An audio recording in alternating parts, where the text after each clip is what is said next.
Alléluia. Bonsoir bien-aimés, je viens vers vous par la grâce du Seigneur par rapport à ce message concernant le nouvel ordre mondial qui est déjà mis en place. Et comme vous le savez, cela n'est qu'une question de temps pour que toute chose soit finalisée et ainsi soit érigée à la vue du monde. Alors bien-aimés, vous avez certainement entendu parler de ce projet Néom. Néom qui en fait est une combinaison entre le mot grec néos qui veut dire nouveau et le mot arabe mustakbal qui veut dire futur. Donc en fait il s'agit d'une ville futuriste basée en Arabie Saoudite qui est en train justement d'être construite.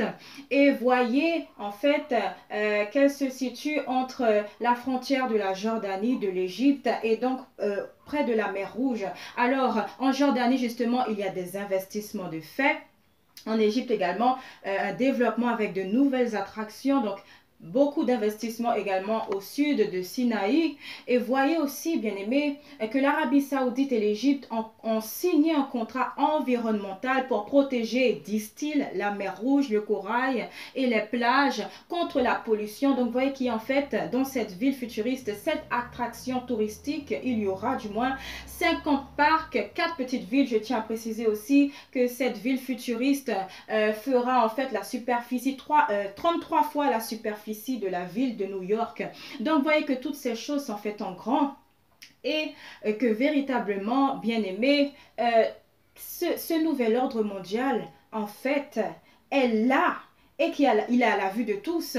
Voyez que cet homme, cette tête couronnée, qui ainsi s'appelle Bin Salman, donc l'instigateur de ce projet Néom, qu'à sa tête, en fait, il a des avoirs, il compte des avoirs avec la famille royale, estimé à une valeur de 1 trillion de dollars.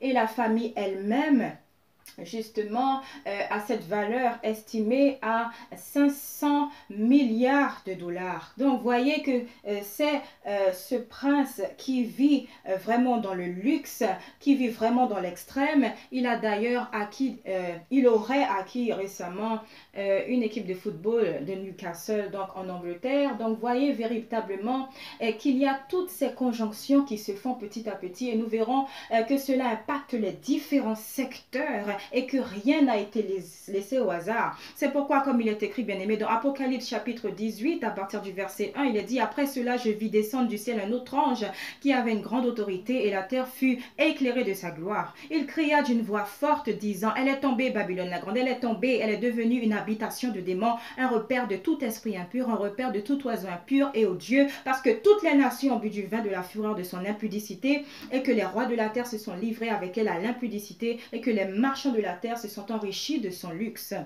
Donc, voyez ici que cette ville futuriste Néom, en fait, ne connaîtra pas de limite parce que véritablement, si la religion islamique était ainsi pratiquée de façon stricte, voyez ainsi qu'il y a une ouverture et que toutes religions sont bienvenues. Donc, vous voyez que maintenant, cet islam est appelé islam modéré. Donc, la porte ouverte à véritablement toutes choses dans la démesure, dans l'impudicité, dans le luxe. Et donc, c'est ce qui est justement dénoncé ici. Nous continuons encore. Et j'entendis du ciel une autre voix qui disait: sortez du milieu d'elle, mon peuple, afin que vous ne participiez point à ses péchés et que vous n'ayez point de part à ses fléaux. Car ses péchés se sont accumulés jusqu'au ciel et Dieu s'est souvenu de ses iniquités. Payez-la comme elle a payé et rendez-lui au double selon ses œuvres. Dans la coupe où elle a versé, versez-lui au double. Autant elle s'est glorifiée et plongée dans le luxe, autant donnez-lui du tourment et du deuil. Parce qu'elle dit en son cœur: je suis assise en reine, je ne suis point veuve et je ne verrai point de deuil. Voyez ceci aussi, bien aimé, que par rapport à cette ville futuriste qui borde ainsi la mer Rouge, nous savons que symboliquement, la mer Rouge a été fondue sur le plan biblique, a été fondue par le prophète Moïse afin que le peuple d'Israël puisse fuir Pharaon, puisse fuir l'Égypte. Et nous savons que cela a été opéré par la puissance de Dieu, Yahweh. Alléluia. Donc voyez ici cette notion de blasphème, parce que cette mer Rouge par rapport à ce projet fera qu'il y aura bon nombre de bateaux de croisière, tout dans le luxe, qui ainsi passeront sur la mer Rouge, etc. Donc, voyez que toutes choses sont là. Et justement cette société, ou du moins cet institut qui aussi est acteur de cette ville futuriste qu'est Neom, FII, en fait, qui signifie l'institut concernant justement l'innovation futuriste, voilà. Elle a elle-même un slogan parce que je suis tombée effectivement aujourd'hui même sur cette vidéo. Donc ce n'est pas d'une tierce personne, c'est vraiment eux qui ainsi ont établi leur slogan qui dit ceci, puisque j'ai traduit de l'anglais au français. Quelle est la différence entre une bonne idée et une innovation qui défie toute imagination? Le FII, donc je disais Initiative pour investir dans le futur, donc l'Institut, est une nouvelle génération de fondations avec une vision et une mission claires. Créer un impact sur l'humanité. Le but est de favoriser un avenir meilleur pour l'humanité. Notre mission est de booster les plus grands esprits du monde pour former un avenir meilleur pour tous et avec tous. Vous voyez, notre mission est de filtrer et faire que toute idée devienne réalité pour impacter l'humanité sur du long terme. L'Institut change les voies anciennes pour viser plus haut.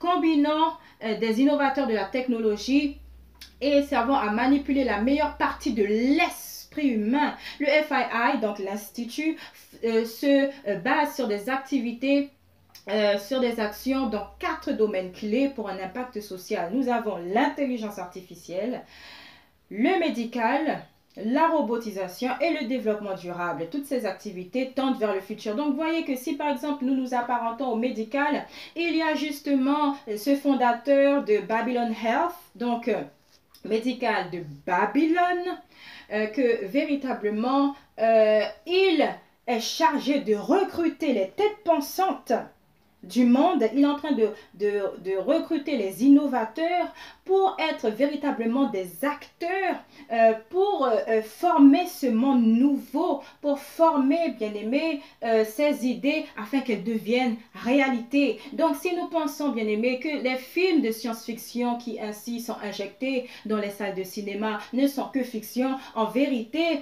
ces films annoncent ce qui est en train de se produire dans le monde. Donc, voyez que maintenant, la fiction a remplacé la réalité. La réalité a remplacé la fiction et que véritablement, bien aimé, nous sommes en plein dans cette abomination qui ainsi est déclinée par notre Père et Créateur.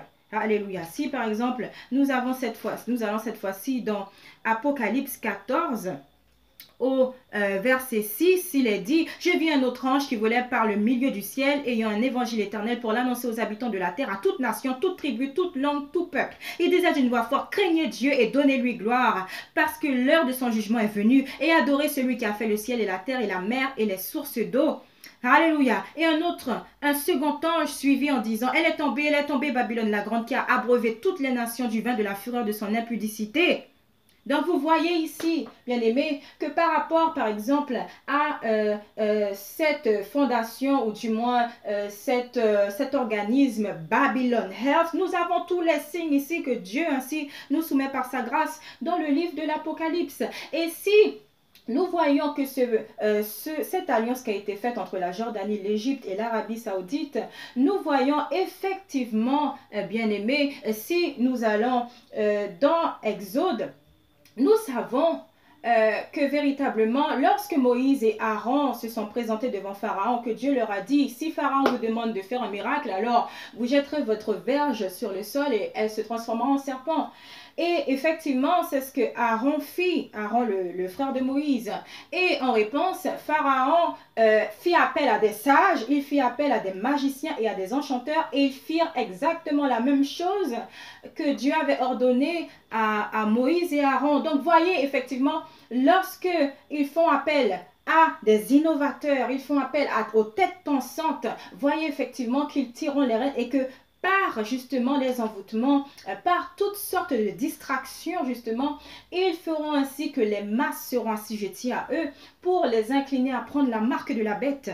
Voyez que bien aimé, ceci est une réalité qu'il ne faille pas justement mépriser. Parce que, encore une fois, bien aimé, vous voyez ici, bien aimé, que ce nouvel ordre mondial, en fait, tous les acteurs de ce pacte, tous les acteurs de ce nouvel ordre mondial, incluant justement le pape par rapport à ce pacte éducatif, vous voyez que lui, il s'occupe véritablement de tout ce qui est religieux parce qu'il veut véritablement, comme il le dit lui-même, construire un village commun, un nouvel humanisme.